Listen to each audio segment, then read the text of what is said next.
Un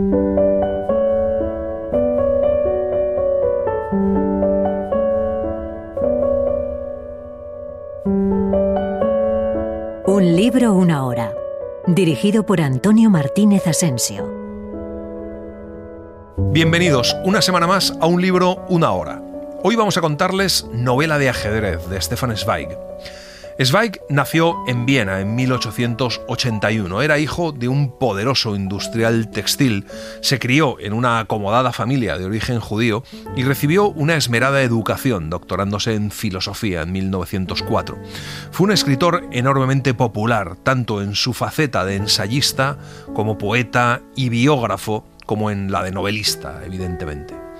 Su capacidad narrativa, la pericia y la delicadeza en la descripción de los sentimientos y la elegancia de su estilo lo convierten en un narrador fascinante, capaz de seducirnos desde las primeras líneas. Ante el estallido de la Primera Guerra Mundial, abrazó el pacifismo y se exilió en Suiza, donde se estableció como corresponsal. En 1934 huyó de Austria por el auge del nazismo y se refugió en Londres. En 1942, convencido de que la Alemania nazi iba a ganar la guerra y someter al mundo a sus ideales, Zweig se suicidó en Brasil, en Petrópolis, junto a su segunda esposa. Novela de ajedrez es su última novela, escrita poco antes de su suicidio. Fue publicada de forma póstuma en diciembre de 1942. En Buenos Aires, con una edición limitada de 300 ejemplares en idioma alemán por el sello Pygmalion. En Europa se publicó al año siguiente, en Estocolmo, dado que Zweig estaba prohibido por el nazismo en países de lengua germana. En 1944 aparecería su maravillosa autobiografía, El mundo de ayer, una auténtica obra de arte que todos deberíamos leer. Novela de ajedrez es una obra conmovedora, extraña, claustrofóbica, que genera incomodidad. Es una crítica brutal contra el nazismo y los métodos de la Gestapo, contra la incomunicación y el exilio. Vamos allá. A bordo del transatlántico que tenía que zarpar a medianoche de Nueva York rumbo a Buenos Aires, reinaban la animación y el ajetreo propios del último momento. Así comienza Novela de ajedrez, con el trajín de flores y maletas, de niños que suben y bajan por las escalerillas curioseando mientras la orquesta ameniza el show en cubierta. Nuestro protagonista está conversando con un amigo en la cubierta de paseo cuando a su lado relumbran 2 o 3 veces los destellos de un flash.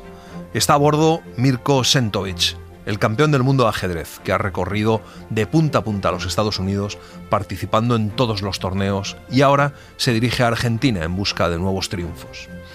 Desde hacía aproximadamente un año, Sentovic había llegado a alcanzar el nivel de las figuras más consagradas del arte del ajedrez.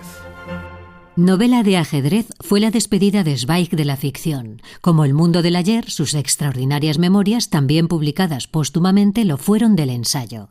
La novela está recorrida por esa contenida tristeza que fue su marca reconocible, que se vuelve tenue pesimismo en las más amargas. Una tristeza y una amargura que siempre expresó en ese tono en voz baja, impregnado de sencilla y admirable emoción, que ha permitido que su literatura vuelva a emerger desde el olvido en que estuvo durante décadas. Las dotes intelectuales de Sentovic no parecían en un principio que hubieran de propiciar una carrera tan brillante. Pronto trascendió que nuestro campeón era incapaz en su vida privada de escribir una frase en el idioma que fuese sin faltas de ortografía y que, tal como afirmaba con sarcasmo y despecho uno de sus colegas, su incultura era igualmente universal en todas las materias. Hijo de un miserable barquero eslavo del Danubio que murió arrollado por un vapor, fue recogido por el párroco de su pueblo. Mirko no entendía nada en la escuela, pues a su cerebro tardo le faltaba la capacidad de retener hasta los conceptos más elementales.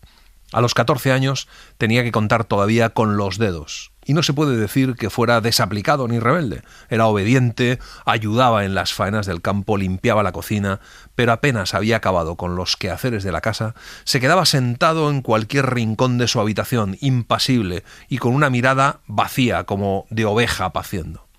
Por la noche, mientras el cura jugaba al ajedrez con el brigada de la gendarmería, Mirko miraba fijamente el tablero. Una noche vinieron a buscar al cura y el brigada le preguntó en broma a Mirko si quería terminar la partida. El muchacho le miró con timidez. Asintió con la cabeza y se sentó en el lugar del cura. Al cabo de 14 jugadas, ya había derrotado al Brigada, quien tuvo que admitir además que su derrota no se debía en absoluto a ningún movimiento erróneo que hubiera podido cometer por distracción.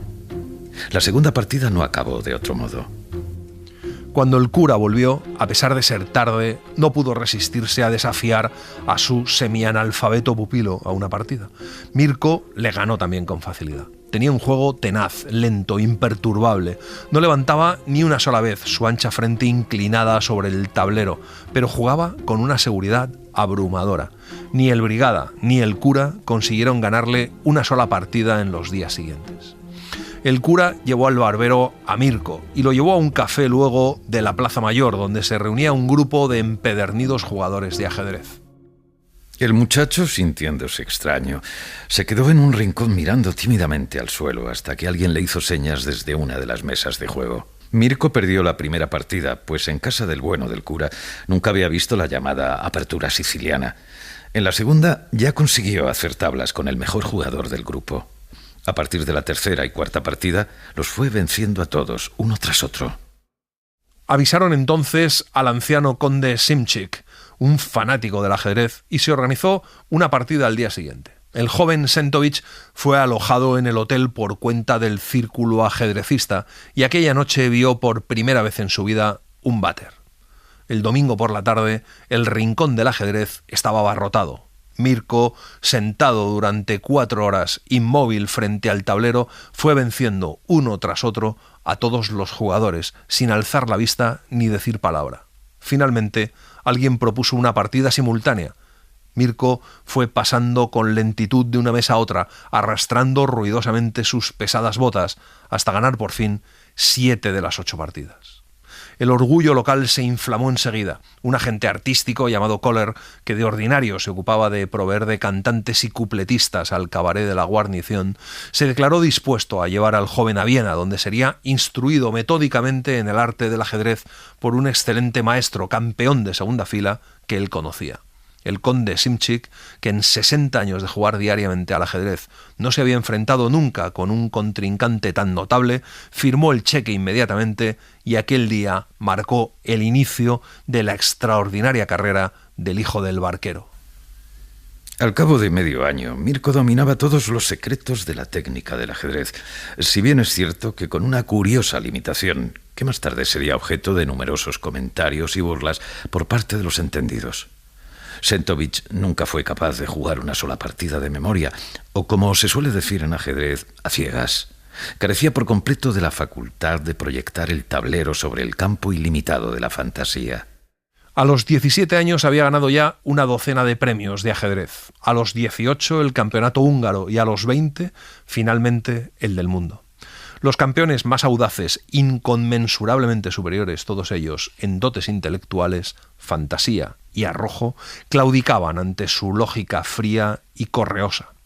Fue así como la ilustre galería de los campeones de ajedrez, que reúne en sus filas a los más diversos tipos de superioridad intelectual, hubo de dejar paso por primera vez a un completo outsider del mundo del intelecto, a un pueblerino hosco y tedioso, a quien ni el más avezado de los periodistas logró nunca arrancar ni una palabra aprovechable para un artículo. Desde su triunfo en el campeonato mundial se tenía por el personaje más importante del mundo, y la conciencia de haber derrotado en su propio campo a todos aquellos intelectuales tan agudos, oradores y escritores brillantes, y sobre todo el hecho palpable de ganar más dinero que ellos, transformó su inseguridad inicial en una vulgar ostentación de fría arrogancia. A nuestro protagonista siempre le han intrigado los monomaníacos, las personas obsesionadas por una sola idea, pues cuanto más se limita uno, más se acerca, por otro lado, al infinito. Son precisamente esos seres, en apariencia fuera del mundo, los que, como termitas, saben construir en su ámbito una imagen reducida del mundo, única y extravagante. Pero nadie ha logrado hasta ahora arrancar a Sentovich ni el más mínimo material psicológico. Apenas detecta la presencia de una persona instruida, se encierra en su concha, como un caracol. Mi amigo estaba efectivamente en lo cierto. Durante los primeros días del viaje resultó del todo imposible acercarse a Sentovich sin incurrir en una grosera impertinencia impropia de mi carácter. Es verdad que a veces se paseaba por cubierta, pero siempre con las manos a la espalda, en la misma actitud orgullosamente ensimismada que Napoleón en su famoso retrato. Por otra parte, sus peripatéticas rondas por cubierta terminaban de forma tan apresurada y súbita que hubiera tenido que trotar uno detrás de él para poder dirigirle la palabra. Al cabo de 3 días, caí en la cuenta de que la técnica más eficaz puede ser precisamente jugar al ajedrez delante de él. Pero tanto para el ajedrez como para el amor es imprescindible una pareja. Así que prepara una trampa sencilla en el salón de fumadores. Se sienta a modo de reclamo con su esposa frente a un tablero y, en efecto, antes de 6 jugadas ya se ha detenido alguien frente a ellos. Luego se van sumando más mirones y al poco rato uno le reta una partida. Se llama McConnor y es un ingeniero de minas escocés que ha amasado una gran fortuna con los pozos de petróleo en California.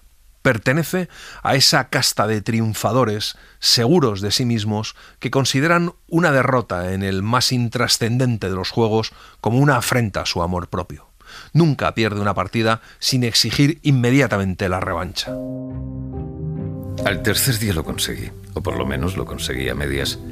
Ya sea que Sentovich nos había visto jugar desde la cubierta a través del ojo de buey, ya sea que por azar había querido honrar con su presencia el salón de fumadores, lo cierto es que apenas advirtió que nosotros, unos intrusos, osábamos ejercitar su arte, se acercó instintivamente un paso más y desde esa bien calculada distancia lanzó una mirada escrutadora sobre nuestro tablero.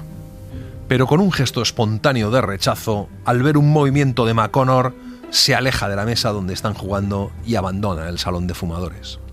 Cuando nuestro hombre le dice a McConnor que no parece que su jugada haya entusiasmado al maestro, McConnor pregunta que qué maestro, y entonces le cuenta que entre el pasaje está el campeón del mundo de ajedrez, lo que hace que McConnor, presa de una súbita excitación, se olvide de la partida y diga que es absolutamente necesario que juegue con él, y se lanza a perseguir a Sentovich por cubierta.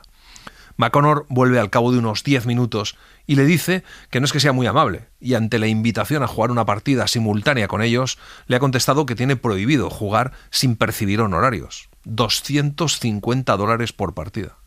McConnor ha cerrado la partida para el día siguiente a las 3. José Miguel García de Fórmica Corsi apunta que es posible que Zweig considerara el ajedrez como un afortunado bálsamo con el que distraerse de los esfuerzos considerables que dedicaba a escribir sus libros y a promover la concordia de los hombres a través de las letras. Pero Novela de ajedrez es un grito de angustia de un hombre que ya es incapaz de encontrar un bálsamo en nada, ni siquiera en lo que antes era un inocente entretenimiento. Novela de ajedrez habla del presente, de la destrucción que todavía no ha terminado, que se producía ante sus ojos. Al día siguiente nadie falta a la hora convenida. El campeón del mundo llega 10 minutos tarde. Se acercó tranquilo y grave a la mesa y dejando a un lado las presentaciones, ya sabéis quién soy y a mí no me interesa saber quiénes sois, parecía querer comunicarnos con su grosería. Comenzó con las disposiciones preliminares con sequedad de profesional, en vista de que por falta de suficientes tableros era imposible llevar a cabo una partida simultánea. Propuso que jugáramos todos contra él conjuntamente. Una vez efectuada su jugada, él se retiraría a otra mesa en el otro extremo del salón para no estorbar nuestras deliberaciones. A Sentovich le tocan las negras. Mueve y se va rápidamente al rincón que ha elegido para esperar, donde, sentado displicentemente en una poltrona, se pone a hojear una revista. La partida acaba naturalmente como tiene que acabar, pero resulta desagradable su manera prepotente de dar a entender que aquello era para él coser y cantar. Apenas si se digna echar una ojeada displicente al tablero cuando llega su turno, ni a los jugadores, como si fueran figuras de madera, ni una frase amable, ni siquiera después de acabar la partida. Permanece inmóvil ante la mesa, esperando por si alguno desea jugar una segunda partida. Y es la voz ronca de McConnor la que pide gritando la revancha. En aquel momento comprendí que el fanático amor propio de McConnor lo llevaría a jugar con Sentovich una partida tras otra, a apuesta sencilla o doblada, hasta poder ganar por lo menos una, a una costa de perder su fortuna. Y si Sentovich le seguía la corriente, habría encontrado en McConnor una mina de oro de la que podría extraer un par de miles de dólares antes de llegar a Buenos Aires. La segunda partida no es muy diferente de la primera, salvo que el grupo se ha ampliado con unos cuantos curiosos más. McConnor se come el tablero con los ojos y los demás, que se han contagiado de su obstinada excitación, discuten cada jugada con más pasión y siempre interrumpe alguien en el último momento la señal convenida para que Sentovich vuelva a la mesa. En la jugada 17 se produce una situación que parece favorable para el grupo. Con adelantar una casilla al peón, podrán cambiarlo por la reina. Todos dudan, pero por más vuelta que le dan, no son capaces de descubrir ninguna trampa. Ya McConnor había cogido el peón para llevarlo hasta la última casilla, cuando se sintió de pronto sujetado bruscamente por el brazo y alguien le dijo en voz baja pero enérgica: «Por el amor de Dios, no haga eso». Todos volvimos la cabeza instintivamente. Era un señor de unos 45 años, de rostro enjuto y facciones marcadas, que ya antes había llamado mi atención encubierta por su notable palidez, casi como de yeso. Debía de haberse acercado a nosotros en los últimos minutos, cuando teníamos toda nuestra atención puesta en la resolución de aquel problema. Todos le miran, y el hombre, entonces, explica lo que ocurrirá si hacen ese movimiento. Sentovich contraatacará a continuación con el alfil. Ellos retirarán el caballo, pero él avanzará con su peón libre, amenazando a la torre, y al cabo de 9 o 10 movimientos habrán perdido la partida. Y les dice que es la misma situación táctica que Alekhine introdujo por primera vez en el gran torneo de Pistiana en 1922. Todos se quedan de piedra. Para poder prever un jaque mate con 9 jugadas de antelación, tiene que ser un profesional de primera. Le preguntan qué hacer y el hombre les marca la jugada y las siguientes. La precisión de sus cálculos es tan desconcertante como su rapidez, como si estuviera leyendo los movimientos en un libro abierto. Sentovich se acerca a la mesa y mueve exactamente como ha pronosticado el desconocido, que sigue dándoles consejos y marcándoles jugadas. Todo cuanto decía nos sonaba chino, pero McConnor, fascinado, obedeció sin pensárselo 2 veces. Volvimos a repiquetear en el vaso para llamar a Sentovich. Por primera vez no se decidió de inmediato. Se quedó mirando el tablero con gran atención y por fin ejecutó exactamente la jugada que nos había anunciado el desconocido. Sin embargo, cuando ya se disponía a retirarse a su lugar, ocurrió algo nuevo e inesperado. Sentovich alzó la vista y pasó revista a nuestras filas. Se notaba claramente que quería averiguar quién le ofrecía de repente tan tenaz resistencia. A partir de aquel momento, la excitación del grupo se desborda.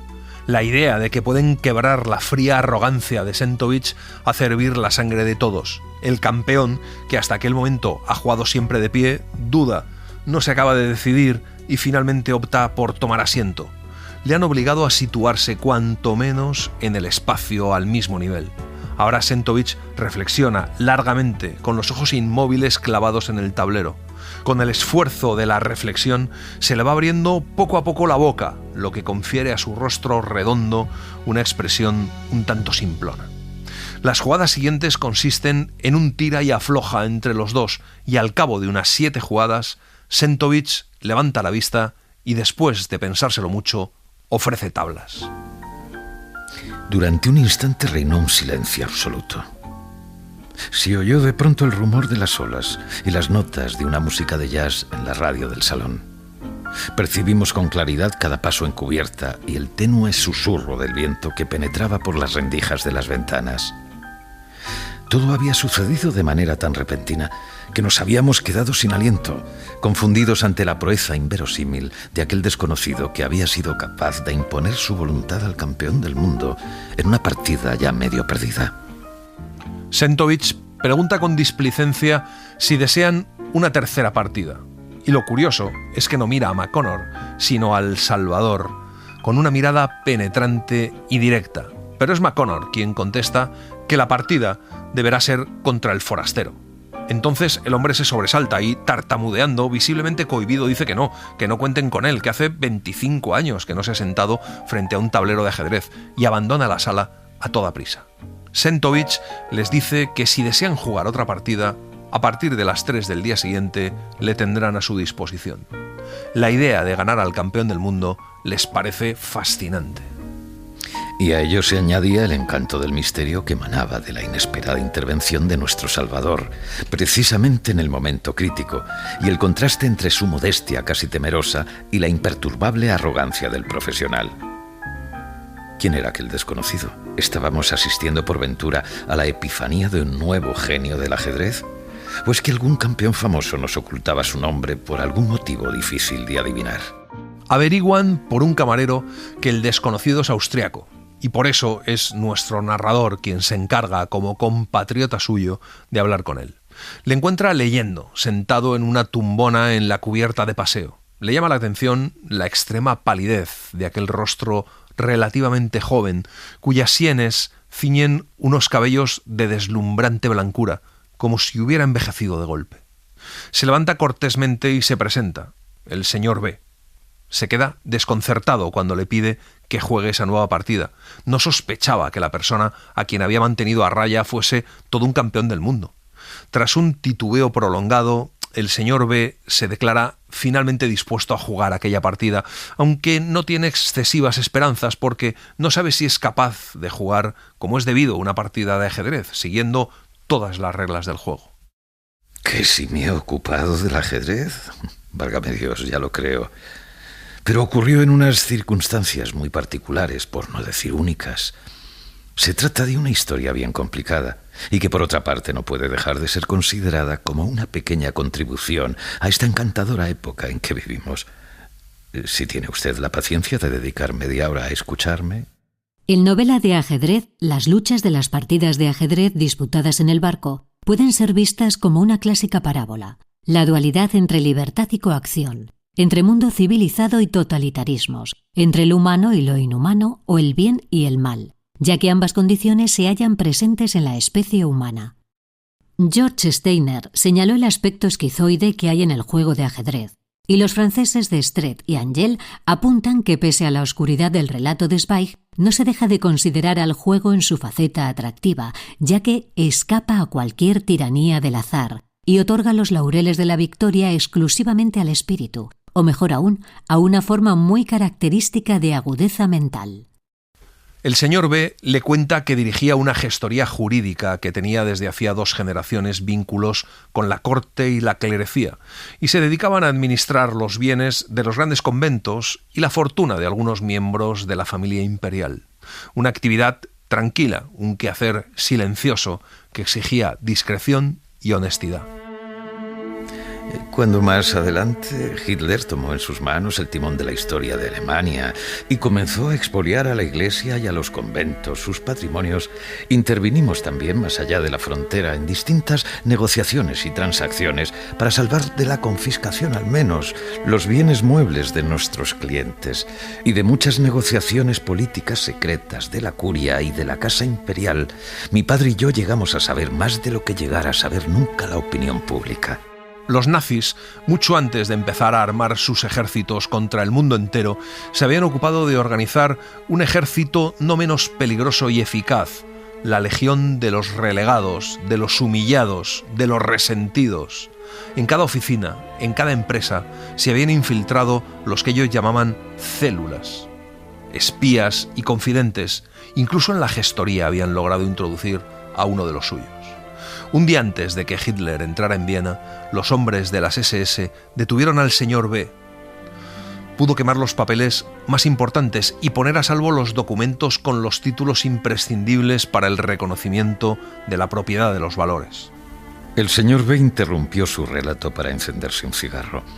El resplandor fugaz de la llama me permitió observar una contracción espasmódica de la comisura izquierda que ya antes me había llamado la atención y que, como podía comprobar ahora, se repetía cada pocos minutos.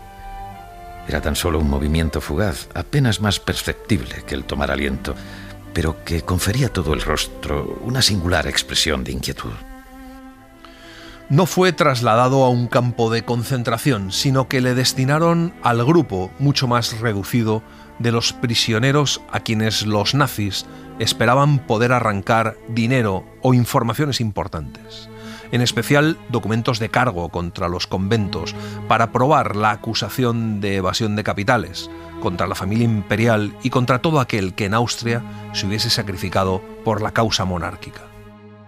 Tal vez usted se acuerde de que ni nuestro canciller ni el barón de Rothschild, a cuyos parientes esperaban arrancar unos cuantos millones, fueron a parar tras las alambradas de un campo de prisioneros, sino que recibieron un trato que podría parecer de favor, puesto que fueron alojados en un hotel como el Metropol, que era donde tenía la Gestapo su cuartel general, en el que se asignó a cada uno de ellos una habitación independiente. También mi insignificante persona fue objeto de la misma distinción. En realidad se trataba de un método más refinado, pero la presión que ejercían para obligarles a entregar el material que pretendían obtener estaba basada en el aislamiento. Se limitaban a situarles en el vacío más absoluto, y es bien sabido que nada en el mundo puede oprimir tanto el corazón del hombre como la nada. Les recluían en una vacuidad total, en una habitación herméticamente aislada del mundo exterior, y sustituían la presión externa de las palizas y del frío por una presión interior.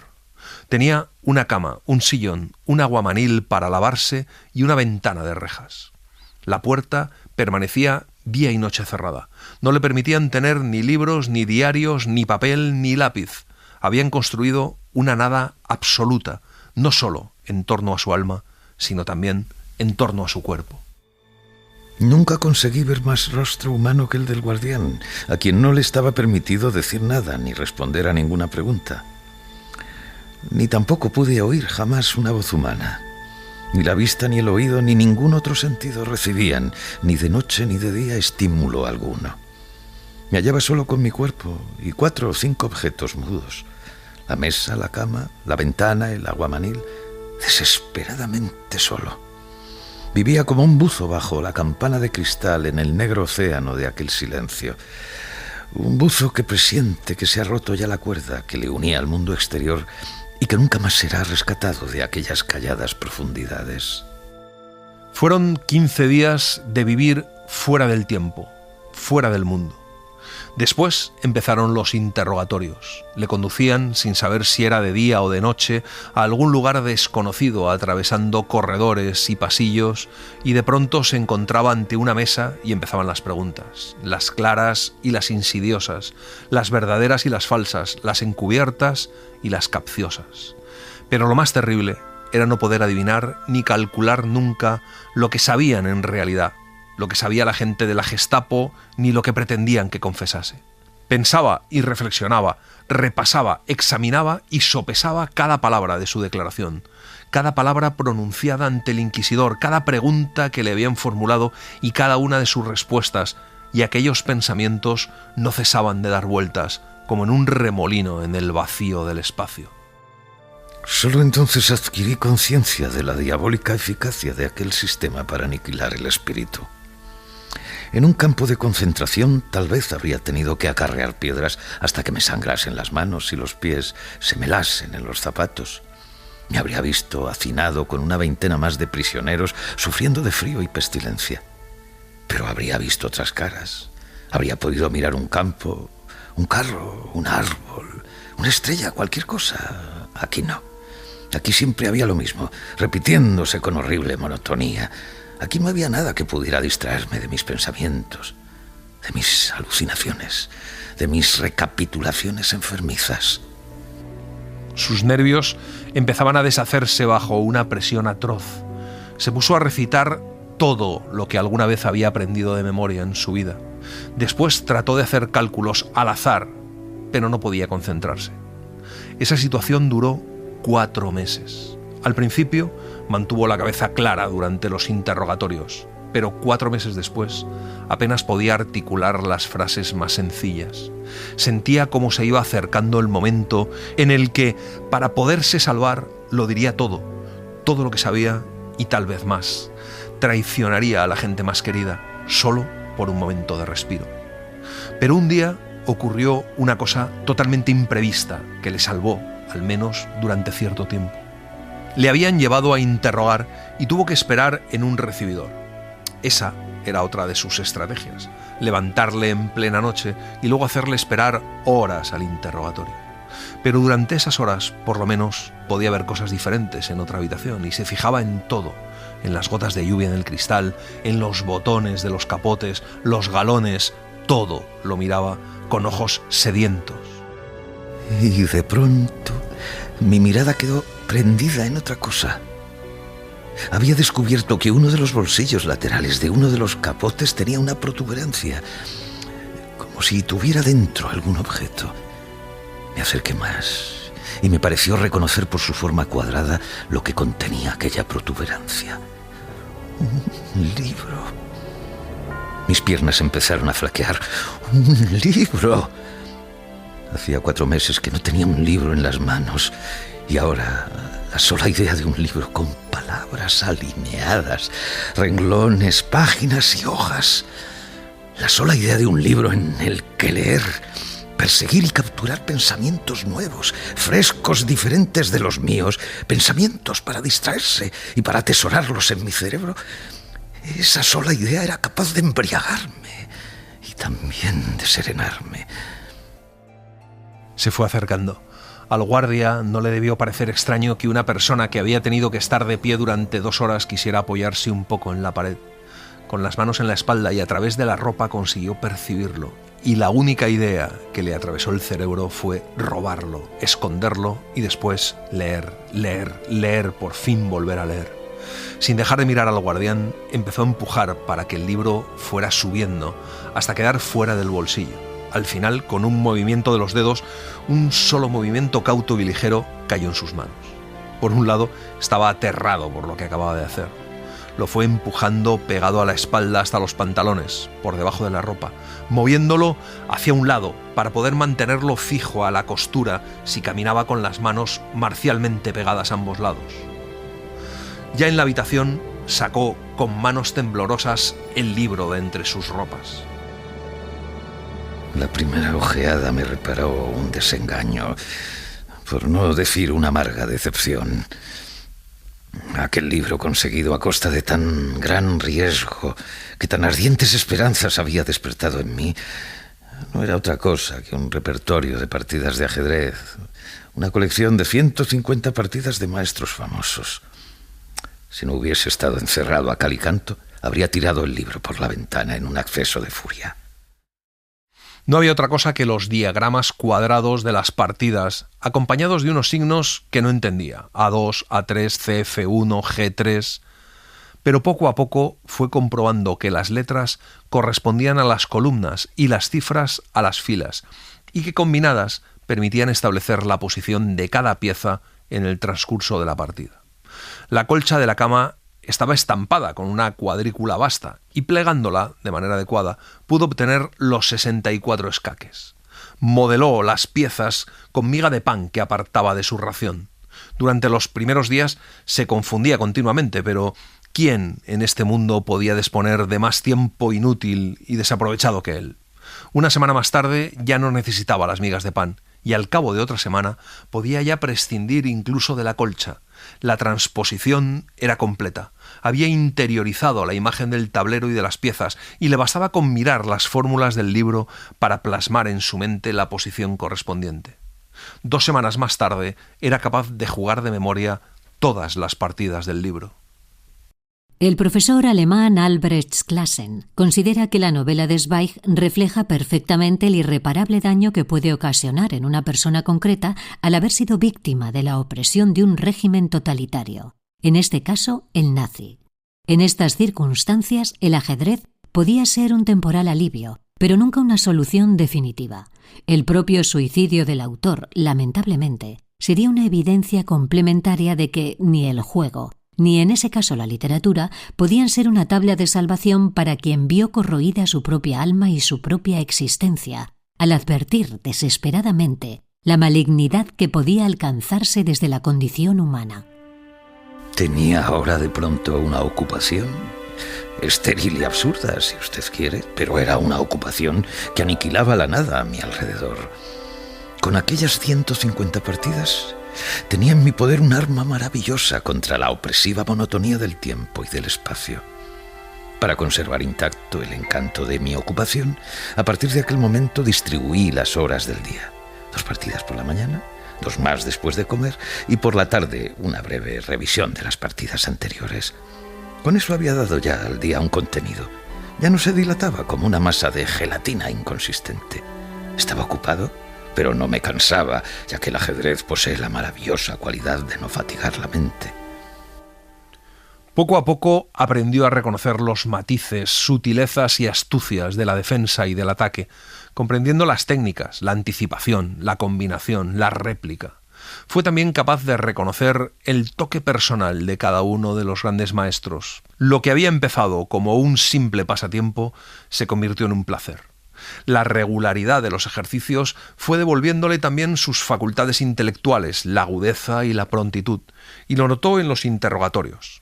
El ajedrez había aumentado su capacidad de defensa contra las falsas amenazas y los argumentos capciosos. Ya no volvió a flaquear en los interrogatorios. Aquel periodo de felicidad, durante el que pude repasar día tras día las 150 partidas del libro, duró entre 2 meses y medio y 3 meses.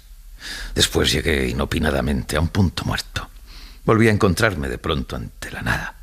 Después de haber jugado cada partida 20 o 30 veces, se había disipado ya el encanto de la novedad, de la sorpresa. Se había agotado su poder de seducción, sus efectos estimulantes. ¿Qué sentido tenía repetir una y otra vez unas partidas que hacía tiempo que me sabía ya de memoria, jugada por jugada? Entonces decidió inventarse nuevas partidas para sustituir a las antiguas.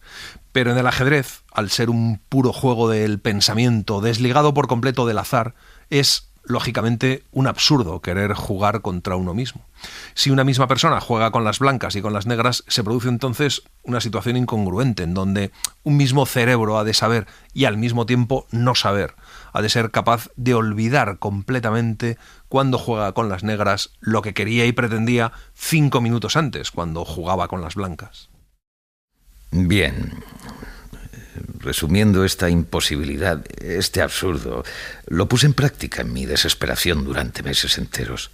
Pero es que no me quedaba otra elección que esta incongruencia si no quería sucumbir a la más pura locura o hundirme en un marasmo espiritual irremisible. Me vi obligado, debido a mi terrible situación, a intentar al menos asumir esta escisión interna en un yo negro y un yo blanco, para no dejarme aplastar por la nada cruel que me rodeaba. El señor B permanece con los ojos cerrados. De nuevo se le dibuja en la comisura izquierda aquella singular contracción que no es capaz de dominar. Y luego se excusa diciendo que puede que no sea capaz de contarle con la misma claridad el resto de la historia. Continúa diciéndole que esa nueva ocupación exigía una concentración tan absoluta que resultaba imposible conservar al mismo tiempo el autocontrol. No tenía más remedio que retener claramente en mi mente la posición de cada pieza en los 64 escaques.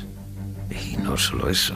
A partir de su constelación momentánea, tenía que poder calcular por adelantado las posibilidades de movimiento de los 2 contrincantes en las jugadas siguientes. Y todo eso, ya sé que suena muy absurdo, tenía que pensarlo por partida doble o triple. No, ¿qué digo? 6 veces, 8... 12 para cada uno de mis 2 juegos, para las blancas y para las negras, y con 4 o 5 jugadas de antelación. Era como jugar con 2 cerebros diferentes, y acabó por perder pie y precipitarse en un abismo sin fondo. Empezó simultáneamente a desafiarse. Cada uno de sus 2 yoes, su yo blanco y su yo negro, querían emularse, y los 2, independientemente, fueron presa de la ambición, de la impaciencia por vencer, por ganar. Una esquizofrenia artificial como aquella, una escisión semejante de la conciencia, con sus peligrosos accesos de nervios, sería impensable en una persona normal, en una situación normal. Pero el señor B era un recluso sin culpa, sometido desde hacía meses al martirio refinado de la soledad. Un hombre que hacía tiempo que estaba buscando sobre qué descargar su cólera largamente acumulada. De modo que fue apoderándose de él una excitación casi paroxística. Apenas mi yo blanco había movido una pieza, ya mi yo negro se lanzaba febrilmente al ataque. Apenas acabada una partida, ya me estaba desafiando a la siguiente, porque cada vez uno de los dos yoes en que me había dividido para jugar al ajedrez era vencido por el otro y pedía el desquite. Nunca seré capaz de expresar ni de manera aproximada cuántas partidas contra mí mismo llegué a jugar durante los últimos meses de cautiverio en mi celda, sumido en aquel insaciable extravío. Tal vez 1000 o más. Y así pasó del gusto por el juego a la fruición del juego, y de ahí a la obsesión, al frenesí, a la furia frenética, de forma que el juego acabó también por apoderarse de su sueño. Solo podía pensar en el ajedrez, jugadas de ajedrez, problemas de ajedrez. Incluso cuando le llevaban al interrogatorio, era incapaz de pensar ya claramente en su responsabilidad.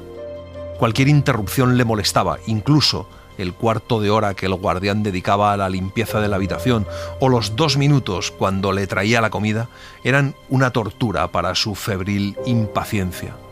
La única sensación corporal que experimentaba era una sed terrible.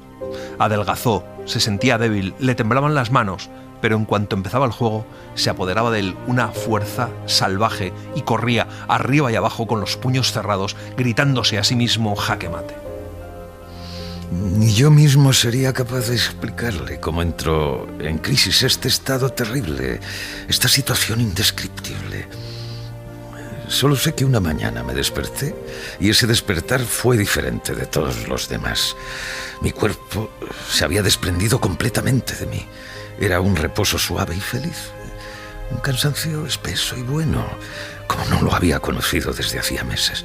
Pesaba sobre mis párpados, tan cálido y reparador que al principio no era capaz de decidirme a abrir los ojos. Se despertó en una habitación diferente, más amplia, más espaciosa. Una ventana sin reja dejaba pasar libremente la luz y se veían unos árboles verdes mecidos por el viento. A su lado había una enfermera. Hacía 1 año que no había visto a una mujer. Se la quedó mirando como si fuera una visión, pero debió de ser una mirada salvaje, ya que ella se apresuró a tranquilizarle. El señor B se preguntaba si quedaba todavía alguien en el mundo, si existía de verdad una voz de mujer, suave, cálida, casi afectuosa, que le sonreía. Carlos Battaglini señala que novela de ajedrez es un alegato contra la arrogancia, en este caso la de Sentovich, que mira por encima del hombro al resto de la humanidad por no tener su talento ajedrecístico, y una defensa de la humildad evocada en la figura del señor B, que a su vez demuestra hasta qué punto puede resistir un ser humano. Combina la representación del apasionante, pero también oscuro mundo del ajedrez, y por otro, la barbarie del nazismo, esta vez mostrando una faceta no tan conocida, los trastornos psicológicos. Dichas torturas psicológicas se nos muestran incluso más crueles que las físicas, ya que le sustraen el alma a los hombres y los arroja a la nada más absoluta. La enfermera se alejó sin hacer ruido, pero él intentó incorporarse. Al hacerlo, no pudo porque en el lugar de su mano solo había un gran bulto blanco y grueso, un vendaje voluminoso. Pensó que había debido herirse y estaba en un hospital. A mediodía apareció un médico muy amable. 2 días más tarde el bondadoso doctor me contó con bastante franqueza lo que me había sucedido.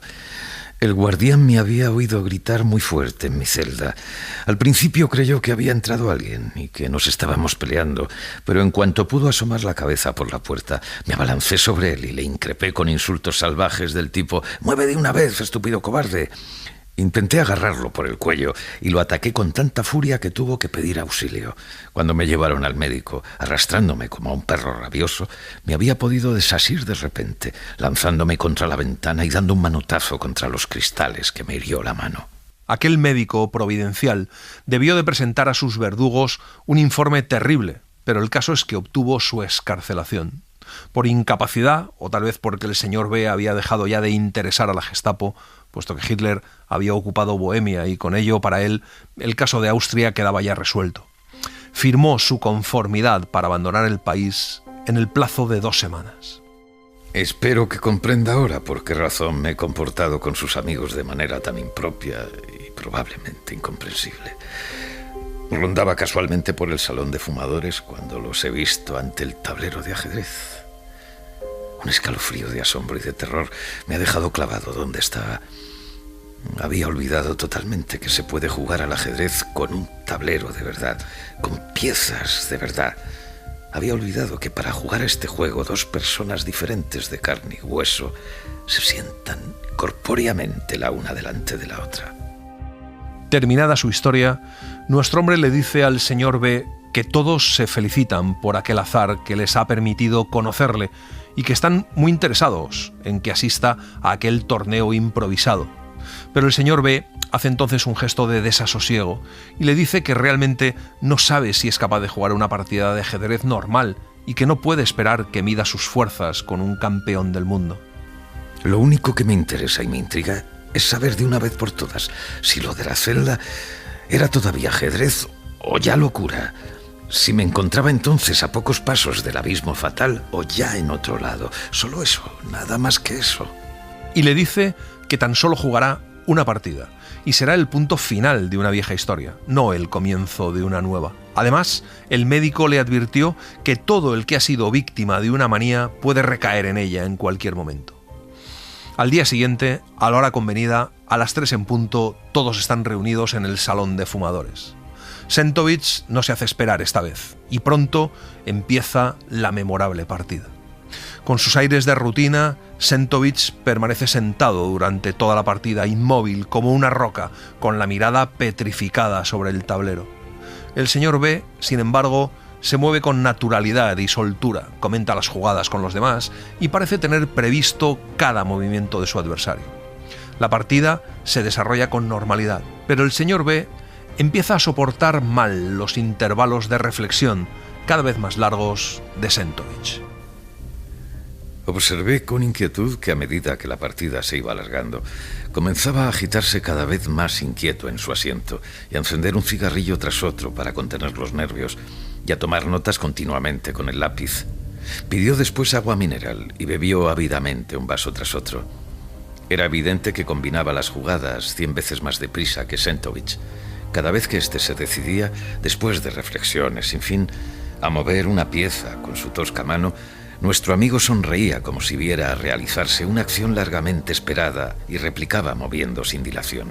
Han transcurrido 2 horas y 3/4 desde que ha empezado la partida y los rivales han hecho tan solo 42 movimientos cuando sucede lo inesperado. Apenas el señor B se da cuenta de que Sentovich coge el caballo para hacerlo avanzar, se encoge como un gato antes de saltar.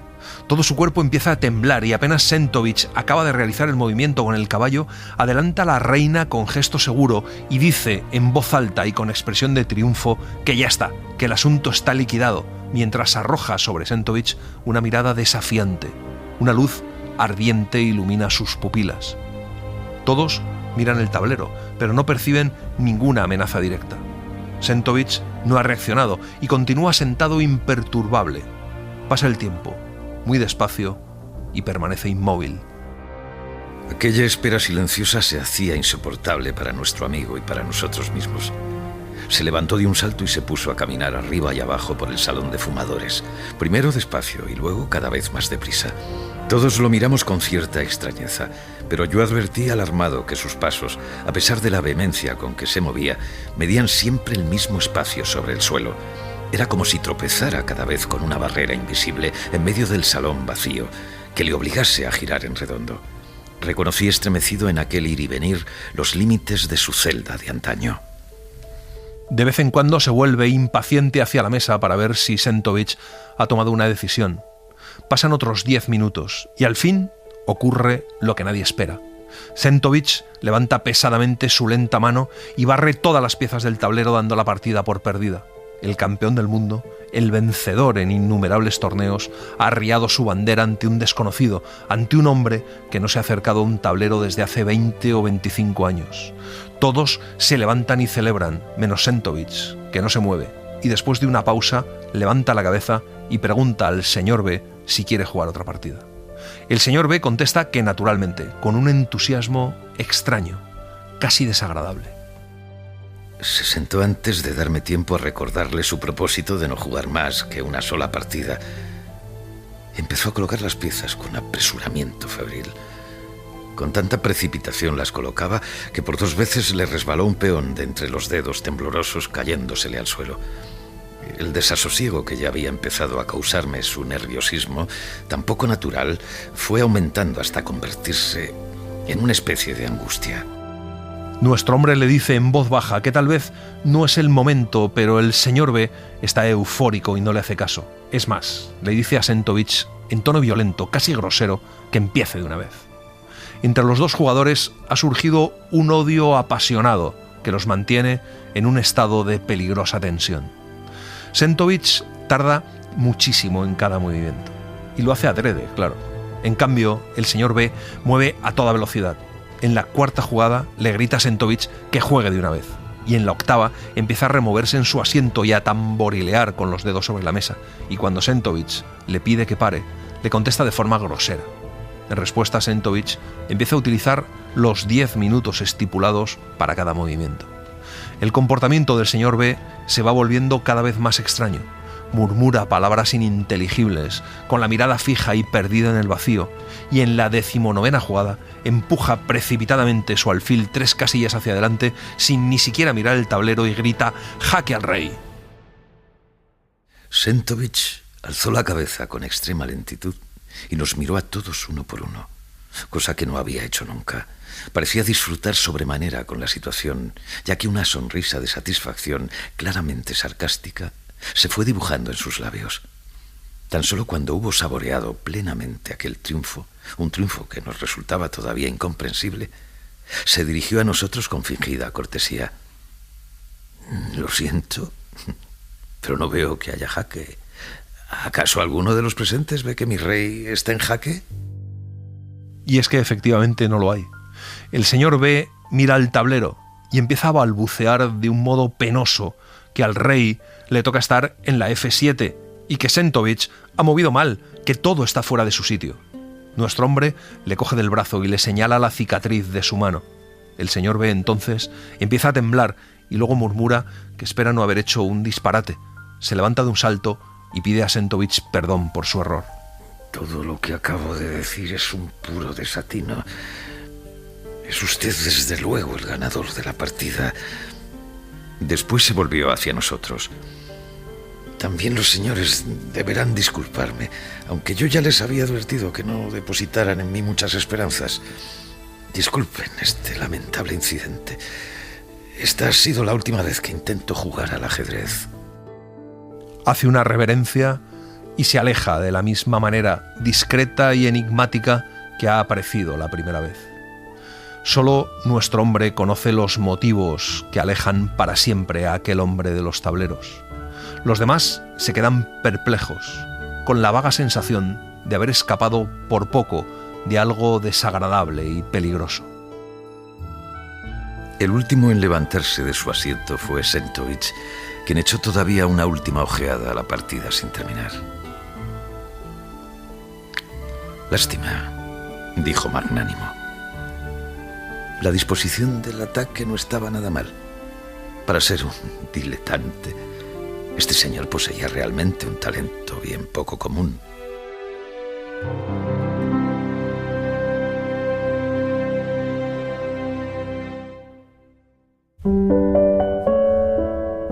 Y así les hemos contado Novela de ajedrez, de Stefan Zweig.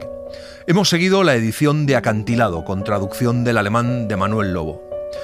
El próximo 25 de diciembre, a las 12 de la mañana, se emite El Cuento de Navidad, esa obra de arte radiofónica que todos los años produce la cadena SER. Este año está dedicado a nuestros mayores, que son los que más han sufrido durante la pandemia. Hemos querido homenajearles con una maravillosa historia de amor entre dos personas mayores, y además es una de las grandes obras de la literatura universal. El amor en los tiempos del cólera, de Gabriel García Márquez. No se lo pierdan, es una auténtica joya. El próximo viernes, día 25, a las 12 de la mañana. El amor en los tiempos del cólera. Y nosotros nos volvemos a encontrar el sábado 26 por la tarde, a las 8 de la tarde, y el domingo 27, como siempre, a las 5 de la mañana, con El Mago de Oz, de Lyman Frank Baum. Gracias por estar ahí y gracias por leer. Un libro, una hora, en la cadena SER. Un programa escrito y dirigido por Antonio Martínez Asensio, con la voz de Eugenio Barona y la participación de Olga Hernán Gómez, realización de Mariano Revilla, edición y montaje de sonido de Pablo Arévalo.